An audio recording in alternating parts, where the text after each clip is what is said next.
If you've forgotten your Trip.com password or need to reset it for any reason, follow these simple steps to regain access to your account. Step 1. Visit the Trip.com website. Go to the official Trip.com website using your web browser. Make sure you're on the correct site to avoid phishing attempts. Step 2. Click on Sign In. Locate the Sign In button on the home page. Click on it to go to the login page where you will find the option to reset your password.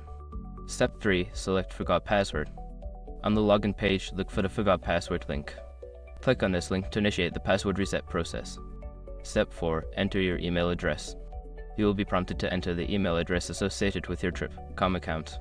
Input your email and submit the form to receive a password reset link.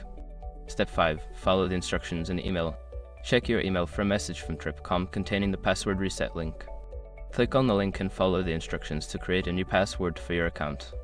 Once you've completed these steps, you should be able to log into your Trip.com account with your new password.